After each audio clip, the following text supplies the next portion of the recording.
فترة مش قليلة ومش كبيرة، لكن قدرت تثبت نفسها وبقت في كل بيت تقريبا. كل اللي استخدموها فعلا حبوها جدا جدا، وقد ايه شافوا الفرق الرهيب بعد الاستخدام. فانا بدعم سيلة بقوه جدا، وكمان معايا دكتوره شذى الخولي اخصائيه الشعر والبشره اللي بتفيدنا بمعلوماتها وبتجاوب على كل اسئلتكم. وانا وعدتكم مفيش سؤال هتسالوه الا ان شاء الله على قد ما نقدر هنجاوب عليه. خلوني ارحب بدكتوره شذى. اهلا بيكي يا دكتور. اهلا بيكي يا مروه، منوراني كالعاده. حبيبتي ربنا يخليكي. دايما بتكلم عن سيلة من قلبي والله، ما ببقاش بقول اي كلام. انا يعني مقله جدا لما ادعم منتج او اتكلم عن منتج ببقى واثقه واستخدمته وشفت قد ايه نتائجه. سيلة مختلفه، وسيلة بيور مختلفه قوي. زيت سيلة بيور من اول ما نزل ومن اول ما انا استخدمته شفت فعلا نتيجه. كانوا قبل ما استخدمه بيقولوا لي يا دكتور استخدمتي الزيت؟ طب جربتيه؟ كنت بقول لهم لسه. لما جربته حقيقي محترم جدا، بيدي نتائج محترمه جدا. ازاي سيلة عرفت تميز نفسها؟ طيب اول حاجه طبعا يعني بيفرق معانا جدا انه لما بيكون حد زيك ويجرب المنتجات وعنده مصداقيه كبيره جدا مع الناس، عشان انا شخصيا عارفه قد ايه ان انت يعني بترفضي حاجات كتيره جدا بيكون ليها علاقه بالمنتجات لو انت مش مقتنعه بيها حقيقي. او كمان لو انت مش شايفه منها نتيجه. مظبوط. فانت بقالك فتره كبيره جدا بتدعمي سيلة الحقيقه، لان انت متشجعه ومش شايفه منها اي حاجه لله. ولا اي الحمد لله الحمد لله على مدار كل الفتره الكبيره اللي فاتت دي كلها كل الريفيوز وكل الحاجات كانت ايجابيه جدا، حتى معاكي انت شخصيا استخدمتيها اكتر من مره. فعايزه اقول لك حاجه مهمه جدا، انه احنا دايما كبنات او كستات دايما بنتفرج على حاجات كتيره قوي على السوشيال ميديا او على التلفزيون، وبيبقى في الاخر نيجي نبص عندنا مثلا على التسريحه او في الحمام نلاقي منتجات عندنا كتير جدا وتايهين جدا. والله في مره بنوته صورت لي التسريحه بتاعتها عليها مثلا اكتر من 25 منتج صحيح. للشعر. قلت لها ليه كل ده؟ يعني 25 منتج للشعر وبتقولي لي اعمل ايه؟ كتير قوي. يعني عايزه اقول ان كتر الاستخدامات او كتر المنتجات ده حاجه غلط جدا، بيأثر بالسلب. صح. فدايما سيلة بتحب تركز اللي هو ايه less is more. يعني ايه less is more؟ يعني كل ما الحاجه بقت اقل وفيها تركيز عالي أكبر. كل ما بتديني نتيجه اكبر بكتير. وانا مركزه مع الحاجات دي، علشان كده دايما مجموعه العنايه بتاعه الشعر بتاعه سيلة ممتازه جدا، بتديني نتائج سريعه جدا. وكل ده ب3 منتجات بس، يعني 3 منتجات اللي هم مسؤولين على اللي هم يطولوا الشعر ويكثفوه ويطلعوا الشعر في المناطق بتاعه الفراغات. ال3 منتجات الاساسيه الشامبو والبلسم وسيلة بيور. السيرم اللي هو الرابع ده للتسريح والعنايه، وعلشان يبقى يفك التشابك بتاع الشعر، وكمان علشان يدي لمعان للشعرايه ويغلف الشعرايه ويخليها كويسه جدا، واقدر استخدمه للتسريح يوم بعد يوم. طيب الفكره بقى في سيلة زي ما بقول لك يا مروه ان احنا عندنا 3 منتجات بس. ال3 منتجات المواد الفعاله اللي فيها كلها مهمه جدا، وكلها بتبدا ان هي تعمل انبات قوي جدا للفراغات في فروه الراس. يعني الناس اللي عندها صلع وراثي، او الناس اللي عندها صلع هرموني، او الناس اللي عندها تساقط شديد بسبب الحمل، الولاده، الرضاعه، ناس عملت دايت بشكل غلط وخست وفقدوا الفيتامينات والمعادن من جسمهم. كل الحاجات دي سيلة قادره ان هي تشتغل على ان هي تطلع لي شعر جديد في المنطقه اللي فيها فراغات. وكمان سيلة قادره ان هي تقدم لي اجود انواع الزيوت في سيلة بيور علشان تعمل لي انبات، وعشان تطول لي الشعر. للناس اللي دايما بتشتكي بتقول لك شعري مش بيطول، بسمع الشكوى دي كتيره جدا، بيقف عند معدل معين وما بيطولش تاني. واحده مثلا بعتالي تقول لي انا يا دكتور شذى شعري ما بيطولش بقاله 3 سنين، اعمل ايه؟ دي طبعا حاجه صعبه جدا. حقيقي. فانا بديكي سيلة بيور. سيلة بيور في زيت الخروع وزيت الخردل وزيت الثوم وزيت الارجان وزيت الجرجير وزيت الروزماري ونوعين من الزيوت الهنديه. الزيوت دي كلها بتشتغل يعني زي ما بتقول بتكمل بعضها. زيت بيحفز وينشط الدوره الدمويه عشان يطلع لي بصيلات شعر تكون قويه جدا وماسكه في فروه الراس، وزيوت تانية بتشتغل على ان هي تنشط وتخلي البصيله دي تبدا تطول والشعرايه نفسها يبقى ليها طول كويس. وبقيه انواع الزيوت بتشتغل على ان هي تمد بصيله الشعرايه بالفيتامينات اللي الشعرايه محتاجاها زي الحديد والزنك. ودي حاجه بتبقى يعني مش بس بديها لك عن طريق الفم في القلب مالتي فيت، لا ده انا كمان بديها لك في الزيوت اللي احنا مختارينها بعنايه ومعصوره بشكل كويس جدا ومعموله ومتجربه على يعني نسبه كبيره جدا من الناس باختلاف الاعمار، باختلاف انواع الشعر، باختلاف انواع يعني المشاكل بتاعه الشعر، سواء تساقط شديد زي ما انا قلت، او الناس اللي عندها التساقط باي نوع، مثلا تساقط الناس اللي شعرها بيقع من قدام، الناس اللي بيبقى كمان عندها ثعلبه. كل الحالات احنا مجربين عليها. يعني كل الحالات اللي ليها علاقه بالشعر مجموعه سيلا تقدر تعالجها، وتعالج التساقط، تعالج الهيشان، تعالج الشعر اللي مش بيطول. قادره الحمد لله انها تغطي كل انواع الشعور بكل مختلف انواع البشرات، وكل كمان المشاكل اللي موجوده في الشعر. وده راجع لايه بقى يا مروه؟ راجع زي ما قلت لك التنوع، وراجع للتقنيه اللي معمول بيها المنتجات، وراجع كمان لانه احنا عندنا طبعا فريق طبي ممتاز جدا بيتابع مع كل حد ايه المشكله بتاعته، وعلى هذا الاساس بيديله انه يستخدم بالظبط الحاجات قد ايه. طبعا هم كلهم عارفين انه مثلا الناس اللي عندها صلع هرموني طريقه استخدام المنتجات غير الناس اللي عندها صلع وراثي، غير الناس اللي عندها تساقط شديد، وهكذا عشان يديني نتيجه. طيب السؤال بقى اللي دايما بتساله كتير جدا، اي منتج بتكلم عنه هيديني نتيجه كمان قد ايه؟ فكل الناس بتنتظر ان هي تاخد نتائج لحظيه. بس انا عايزه اقول لك ان احنا لاحظنا واحنا بنعمل تجارب على الناس اللي جربت سيلا ان في ناس بتلاقي نتائج فعليه من اول اسبوع. طب ازاي؟ النتائج الفعليه اللي هنلاقيها من منتجات سيلا في اول اسبوع انه التساقط هيقل، يعني كميه الشعر اللي كان بيقع من شعري هيبدا هيقل حبه حلوين. مظبوط، هيبدا يقل بشكل كبير. جدا جدا، سواء بقى انا باخد شاور، سواء انا بسرح شعري، سواء لو انا قايمه من النوم بشوف شعري على المخده، لو هو كتير قد كده مثلا بيبدا يقل بالتدريج لحد لما باخد نتائج ممتازه جدا بنسبه 85% بعد اول 3 اسابيع. بس ده طبعا راجع ان هي تكون عارفه ان ما عندهاش نقص كبير في فيتامينات معينه في جسمها، يعني نقص فيتامين د بيخلي الشعر يقع. مظبوط، صح طبعا. لان عشان في سيدات ممكن تتهم المنتجات اللي فعلا حقيقي حرام تتظلم، وهي تكون عندها مشكله نقص شديد في الحديد، نقص شديد في فيتامين د، فمهما خدت المنتجات هي حاسه ان مفيش تحسن. ما احنا علشان كده بقى يا مروه الفريق الطبي بيطلب من كل الناس اللي بتتكلم وتاخد المنتج، بنقول لهم لو سمحتوا ايه المشكله؟ عندك فراغ شديد، عندك تساقط شديد، شعرك مش بيطول، فنبدا نطلب منهم يعملوا تحاليل CBC اللي هي صوره دم كامله، او سيرم فيريتين مخزون الحديد، او والسيرم ايرن، ودي وفيتامين د. وفي اوقات بنطلب تحليل الغده. فدي اهم التحاليل اللي احنا بنمشي فيها ونبدا نحط ايدينا على المشكله. وطبعا عندنا الحل ليها القلب مالتي فيت. القلب مالتي فيت من المالتي فيتامينز الممتازه اللي موجوده في السوق المصري بشكل ممتاز جدا وامن جدا. فحد هيسمع الكلمه هيقول لك امن؟ هو في حاجه اسمها فيتامينات مش امنه؟ مش امنه. في حاجه اسمها فيتامينات مش امنه لما يكون النسب بتاعه الفيتامينز والمعادن يعني بتكون زياده عن اللزوم او مش معموله بشكل مظبوط، فبتبدا تضر الكبد والكلى. لكن احنا متاكدين كويس قوي ان احنا عاملين القلب مالتي فيت بنسب ممتازه ونسب معموله بشكل تقني وشكل طبي هايل جدا، ان هي يكونش ليها تساعد بشكل كبير مع مجموعه سيلا الكاملة. وكمان ما يكونش ليها اي اضرار على الكبد ولا الكلى ولا اي يعني اجهزه الجسم، ولا الجسم يتضرر يعني منها، ولا يبقى ليها اي اثار. احنا النهارده يعني عندنا عروض، احنا طمعانين طبعا عشان برضو الناس تبقى فاهمه. العروض موجوده في البرنامج هنا، بس برنامج حكايات مع مروه عزام، لان الناس بتروح طبعا سيلا، مجموعه سيلا كامله بالقلب مالتي فيت موجودين في كل الصيدليات الكبرى، لكن من غير عروض. العروض هنا بس برنامج حكايات مع مروه عزام. ايه العروض النهارده يا دكتور؟ العرض بتاع النهارده شامبو وبلسم وسيلا بيور، 3 منتجات عليهم خصم 35% وتوصيل مجاني، وعليهم سكراب للجسم هديه. حلو قوي، يعني اخد شامبو سيلا وبلسم سيلا وسيلا بيور سيلا اللي هو الزيت. مظبوط، 35% وفي سكراب كمان، والتوصيل مجاني. حلو قوي، طبعا ده حاجه تحفه جدا. طب في عروض للبشره؟ عروض البشره بتاخدي السيرم والكريم بتاع التفتيح والقلب مالتي فيت عليهم خصم 35% وشحن مجاني، والهديه بقى يعرفوها لما يتصلوا. حلو قوي، حلو قوي، ممتاز.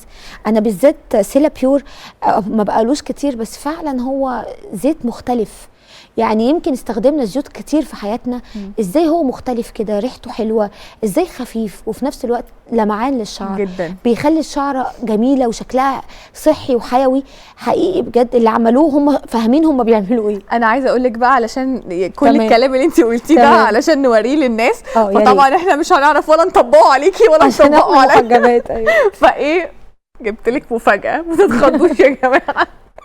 جبت ويج باروكه كده علشان ايه، بص هي منعكشه، انا قصدي ان هي تبقى منعكشه علشان ايه، يعني اوريكم التاثير بتاع الزيت بمجرد ما هحطه على الشعر بيبقى عامل ازاي. والاهم من ده كمان ان انا اوري للناس انه الزيت بتاع سيلا مش بيلزق على الشعرايه، يعني انا بعد ما بحطه على الشعرايه مش هيلزق وهيبقى يعني بيمتص بسرعه جدا على الشعرايه. فيعني ايه، خلينا بقى نجرب. بصي انا هاخد شويه مش كتير. بسم الله الرحمن الرحيم. بصي انا طبعا هحاول عشان اعرف امسكها بايد واعمل بالايد التانية، فهعمل كده. بصوا هو ما شاء الله ممتاز. شايفه ده ناهيكي بقى عن الريحه الخطيره. شايفين يا جماعه انا ما حطيتش فرشه، ما حطيتش ده كله ده بايد واحده، انا الايد الثانيه كان فيها زيت بس علشان ايه اعرف اشرح واوري للناس. شايفه هي كانت منعكشه ازاي ومكعبله في بعض وشكلها يخوف، حتى هم الشباب قبل الهواء قاعدين خايفين منها. شايفين يا جماعه بقت مش بتخوف ازاي. بصي كل ده ايه، لا هو ممتاز ولمعته حلوه قوي جدا جدا جدا. يعني عايزه اقول لك وكمان بيخلي الشعرايه بتلمع وبيخليها يعني صحيه جدا. صحيح. فتخيلي بقى زي ما بقول لك ان انت بعد اسبوع بالظبط يا جماعه هتلاقوا نتائج خطيره. طيب عايزه بقى اعرف الناس ازاي هيحطوه على فروه الراس، يحطوا الزيت على فروه راسهم علشان الفراغات. يعني هنعتبر ان احنا هنا عندنا فراغات في فروه الراس، فهنبدا نحط الزيت. اول حاجه هنعملها ان احنا لازم ناخد الزيت في راحه اليد كده في كف ايدينا، وهبدا ادلكه عشان اسخنه. يعني لازم اسخنه شويه بدرجه حراره الجسم. فهقعد مثلا بتاع 30 ثانيه كده شويه. ما هاخده بقى على اطراف صوابعي عشان اعرف ادخله في وبعدين فروه الراس. وبعدين بقى هبدا اجيب مشط واعمل زي تقسيمات للشعر كاني بقسم شعري. وهبدا بقى اعمل مساج كده لفروه الراس كده باطراف الاصابع كده كده فروه راسي. لازم اعمل كده لمده 5 دقايق. وبعد كده بسيب الزيت على الشعر 25 دقيقة. وبعد ما بسيب الزيت على الشعر 25 دقيقة ده علشان اعمل انبات في الاماكن اللي فيها فراغات. جميل. بقوم غسلاه بمية فترة. طيب هغسل امتى بالشامبو؟ الشامبو هغسل بيه فقط مرتين في الاسبوع. هغسل بالشامبو مرتين بس في الاسبوع. وانت علمتينا ان احنا نخففه. مظبوط، هنخففه بالميه. فزي ما انت عارفه احنا اتكلمنا في الموضوع ده قبل كده، انه انا ليه بقول ان احنا بنخفف الشامبو. اولا المواد الميه من الحاجات اللي هي ناقله للمواد الفعاله بشكل سريع، بتخليه المواد الفعاله اللي موجوده في الشامبو تمتص بسرعه جدا على جلد فروه راسنا. فكل ما بخفف الشامبو بالميه كل ما بدي فرصه للمواد الفعاله اللي موجوده في الشامبو ان هي تدخل بسرعه أكتر جدا وتغذي الشعر اكتر. مظبوط، فتديني نتائج اسرع. طيب هستخدم الشامبو قد ايه؟ مرتين في الاسبوع. لو عايزه اغسل شعري اكتر من مرتين في الاسبوع بغسل بالبلسم. لكن سيلا بيور اقدر استخدمه اكتر من مرتين في الاسبوع؟ سيلا بيور بستخدمه 3 مرات في الاسبوع، يوم بعد يوم زي ما قلت لك بالطريقه دي، مساج لمده 20 دقيقه وبعد كده اشطف شعري بالميه. للناس اللي عندها فراغات في فروه راسها، سواء الناس اللي عندها فراغات من قدام او الناس اللي عندها فراغات في شعرها من جوه، والنتيجه بتظهر بعد 3 اسابيع بنسبه 85%. اما بالنسبه النتيجه اللي بتظهر بعد اول اسبوع فهي بتظهر بسبب انه التساقط يعني بيبدا يقل. يعني لو بدل ما كميات الشعر تبقى كتيره قد كده بتبدا تقل تقل تقل تقل، وده بيحصل لما بستخدم المنتجات كلها على بعضها. حلو جدا. اسئله السوشيال كتير جدا وعايزه ان ما ازعلش حد هاخد اكبر قدر النهارده. يلا. اميره صلاح بتقول هل زيت سيلا بيور ينفع للشعر الهايش الناشف ولا ممكن شعري ينشف اكتر لو استخدمت الزيت؟ طيب انا قلت في الاول واحنا بنتكلم ان احنا مجربين كل منتجات سلع على كل انواع الشعر، صح. فبالتالي طبعا هو هيناسب جدا شعرها، بالعكس ده هيعالج لها ويحل لها المشكله اللي عندها. نهى اشرف، ينفع استخدم الشامبو لو عندي قشره وعلى طول انا عندي قشره وبتعمل لي دهون كتير؟ طبعا ينفع جدا. ليه بقى؟ لان هو بيعالج القشره جدا. مظبوط، علشان هو في زيت شجره الشاي وفي زيت النعناع، والاثنين دول اقوياء جدا في لا هو بيعالج القشره وجميل قوي انه ما بينشفش الشعر، لان انا عشت التجربه دي مش معايا، مع زوجي هو بيستخدمه دلوقتي فعلا القشره راحت تماما وما نشفلوش شعره. طيب مها البكري بتقول السيرم الشعر بيتحط قبل السشوار ولا بعده؟ السيرم بيتحط بعد السشوار. بحط شويه برده على ايدي وابدا احطه كده على شعري، اطراف الشعر، مش بجيبه على فروه الراس خالص. وطبعا يعني يا ريت واحنا بنستخدم المجموعه الطبيه مجموعه سلا نقلل قوي من كتر الحاجات الغلط اللي بنعملها، يعني نقلل من البيبيليس، نقلل من السشوار، نازلين بول نلبس اللي هو الكاب اللي على الشعر. ايوه السويمر ده حلو بالظبط جدا كده. لان احنا عشان نلاقي نتيجه كويسه ناخد بالاسباب، ما نهملش ونروح نصبغ شعرنا وكل يوم يبقى بيبيليس وحاجات سخنه شديده على الشعر ونقول المجموعه ما جابتش نتيجه، لان في ناس كتير يا دكتور بيستخدموا غلط. مظبوط. وبيجيبوا المجموعه يهملوا ويركنوها. صح. ويستخدموها مره في الشهر وترجع تقول لي، يعني في ناس بتقابلني تقول لي هو ما جابش نتيجه، فقلت لها طيب انت بتستخدميه قد ايه؟ قالت لي انا بستخدمه مره في الشهر. قلت لها انت بتاخدي شاور مره في الشهر؟ قالت لي يعني لا ممكن ادخل اخد شاور بس من غير ما احط الحاجه. طب ما ده غلط طبعا، الاستخدام الغلط مش هيجيب نتيجه طبعا، لكن كل اللي استخدموه صح فعلا لمسوا قوي نتيجه سلا. طيب سلمى وليد بتقول انا عندي تصبغات وجلد ناشف في وشي، هل الكريم بيفتح البشره قد ايه في الاسبوع؟ طيب احنا بالنسبه للبشره، بما ان السؤال عن البشره فاحنا هنتكلم ان احنا عندنا في المنتجات بتاعه البشره عندنا سلا، كريم سلا للتفتيح الفوري، وعندنا كمان سيرم البشره بتاع سلا علشان مزبوط. التجاعيد والمسامات. طيب هتستخدم الكريم امتى؟ هتستخدم الكريم مره الصبح ومره بالليل. والسيرم هتستخدمه برده مرتين في اليوم، مره الصبح ومره بالليل. طب ازاي هستخدمهم مع بعض؟ ان احنا هنحط السيرم ونستنى من 10 دقائق لربع ساعه، بعد كده نقوم حاطين الكريم وهكذا بالليل. وطبعا البشره لازم تكون نظيفه ومتنشفه كويس. وطريقه ان انا انشف بشرتي لازم تكون بطريقه لطيفه جدا، يا اما انشف بشرتي بفوطه فايبر اللي هي بتبقى ناعمه خالص، يا اما انشف بشرتي بمناديل لفوطه فايبر. بالزبط. غير كده لا ما نجودش ولو والفوطه خشنه السطح بتاعها خشن حقيقي لا هتاذي حاجز البشره بتاعتك وهتعمل التهابات. في ناس بتستمتع قوي ان الفوطه الخشنه ويقعدوا ينشفوا ويدعكوا على حاجه يعني اوحش. يعني في بنات بيبعتوا لي ان هم عشان التصبغات ساعات بيغسلوا شعرهم بالليفت الشاور. بجد فعلا. فانا يعني انا بشوف بجد عندي، انت طبعا بتصوتي، انا بشوف كوارث يعني. ايه اغرب حاجه جات لك في العياده؟ ما هو بجد موضوع ان انا اغسل وشي عشان بالليفه ده عشان التصبغ يروح، لا طبعا. في ناس او هي متخيله ان انا بودي كده الحبوب مثلا. في ناس كمان بتستخدم زيوت على وشها، تقول لك مثلا انا شفت فيديو لواحده بتحط على وشها زيت. طيب اولا انت شفتي الفيديو ده لواحده عايشه بره مصر او مش عايشه اصلا في الميدل ايست، مش عايشه في الشرق الاوسط. فهي طبيعه بشرتها لو استخدمت زيت وبتستخدمه بدرجه معينه، درجه نقاء معينه، وبيبقى جوده عاليه جدا، فطب تمام تحطه على بشرتها. يعني ازاي بقى احنا مثلا ما تطبقيش انت ده عليكي مثلا؟ فطبعا ده بيعمل بلاوي ويزود الدهون ويقفل المسامات فيعمل حبوب، فحاجات كتيره بقى يعني. طيب البنات اللي بشرتهم تحسيها كده منقطه شويه، يعني ايه منقطه؟ تحس ان في لا مش نمش، تحس ان في اخرام صغننه مسامات. ده علاجه ايه؟ طيب خلينا واضحين جدا ونقول انه المسامات دي حاجه طبيعيه جدا في كل جلدنا، وطبيعي في البشره ان هي تكون ازيد شويه من باقي الجلد. لان احنا في بشرتنا عندنا تغيرات هرمونيه طول الوقت كستات وكبنات. طول الوقت بنتعرض للشمس، ميك اب، بتحطي سان بلوك، بتستخدمي حاجات، اوقات تستخدمي حاجات مش صح، اوقات بيكون طبيعه اصلا. على فكره الحفر والمسامات دي ساعات بتكون جينات وراثيه، فليها اسباب كتيره جدا. يعني ممكن تكون وراثه من الاب او الام. طبعا بتبقى في عائلات الاب والام او الاب بس او الام بس عندهم شكل المسامات الواسعه دي، بس طبعا ليها حل. الحل بتاعها ان احنا نستخدم حاجه زي السيرم بتاع سلا لانه ممتاز جدا، بيبدا يقفل المسامات ويبدا يديني احساس ان هو المسامات بتاعتي بدات تضيق شويه وبدات تقفل شويه عن طريق الاكسفوليشن او المواد الفعاله اللي بتعمل اكسفوليشن بسيط اللي موجوده في السيرم بتاع سيلا.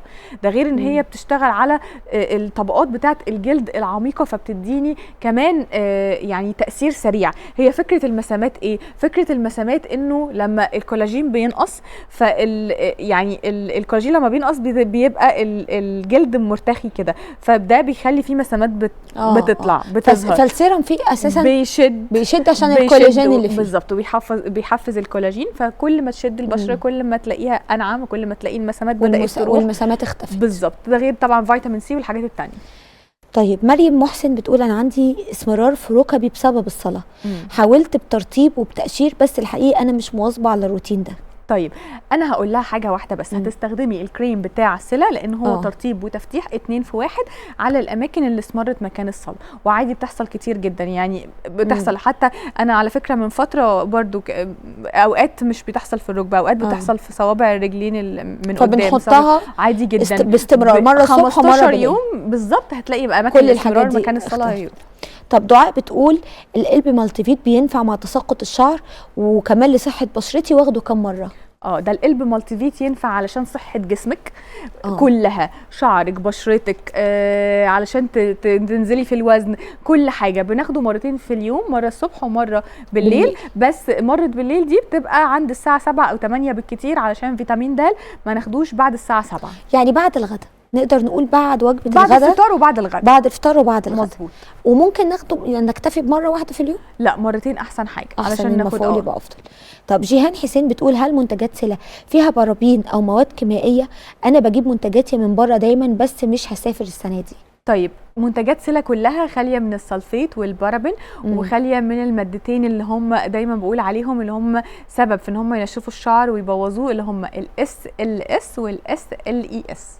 SLS والSLES دول بيبوظوا الشعر. ايوه، اللي هو الصوديوم لورايل سلفيت وصوديوم لوريت سلفيت. دول ممكن نلاقيهم في منتجات وشركات كبيره طبعا، ندفع رقم موجودين في كل الشامبوهات اللي موجوده في السوبر ماركت، الشامبوهات المشهوره كلها لان دول المادتين المسؤولين اللي بيعملوا رغوه كتيره قوي. طيب سيلا ما فيهوش اي حاجه من المواد دي وطبيعي 100%، وانا جربته بنفسي وشفت ده، بس برضه بيعمل رغوه.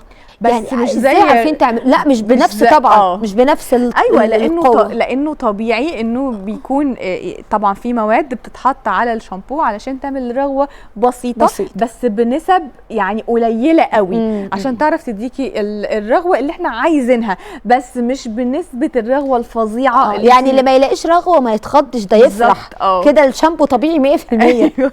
طيب ميادة بتقول ممكن استخدم زيت سيلا بيور كل يوم؟ انا بعمل مساج يومي، وهل ينفع اقدر اعمل حمام زيت مرتين عادي برضو؟ طيب لا، انا هقول لك يا مياده انك انت لازم تستخدمي زي ما قلت طريقه استخدام سيلا بيور عشان التساقط وعلشان نملى الفراغات، ان احنا نستخدمه يوم بعد يوم على فروه الراس مساج لمده 20 دقيقه، وبعد كده نشطف شعرنا، نعمل حمام زيت على حسب بقى نوع شعرها. لو نوع شعرها ناشف قوي ومجهد قوي وتعبان قوي، ممكن اول شهر تبدا ان هي تعمل حمام زيت مرتين في الاسبوع، وبعد كده تبدا تقلله بالتدريج الشهر الثاني او الثالث. لكن لو شعرها حالته متوسطه في ان هو ناشف او ان هو يعني يعني مش ناشف قوي، مش ناشف قوي، تقدر تستخدمه مره في الاسبوع. حلو جدا. للاسف الوقت خلص وفي اسئله كتير، انا عارفه ان الناس بتزعل، بس سامحوني غصب عني، والله الوقت بيجري معاكم هوا. وبشكر دكتوره شاذة، شكرا جزيلا ليكي حبيبتي يا مروه، بنستفيد منك حقيقي. وبنشكر مجموعه سيلا اللي بتخليكي طول الوقت بتدينا معلومات اكتر وبتفيدينا اكتر، وانا وهي بنحارب وصفات الانترنت عشان اتهرينا مشاكل بتجيلنا بسبب وصفات الانترنت. بتقلدوا بعض تقليد اعمى من غير ما تعرفوا ان ربنا ما خلقناش زي بعض، كل واحد ليه بشره وكل بشره ليها احتياجاتها، فبلاش احنا نشغل مخنا على نفسنا عشان هنأذي نفسنا. استخدموا منتجات طبيعيه زي منتجات سيلا وصدقوني هتلاقوا نتائج محترمه جدا. بحبكم وبشكركم، وموعدنا دايما بتكون 4 وخميس وجمعه الساعه 9 مساء على شاشه قناه هي. تحياتي لكم مروه عزة.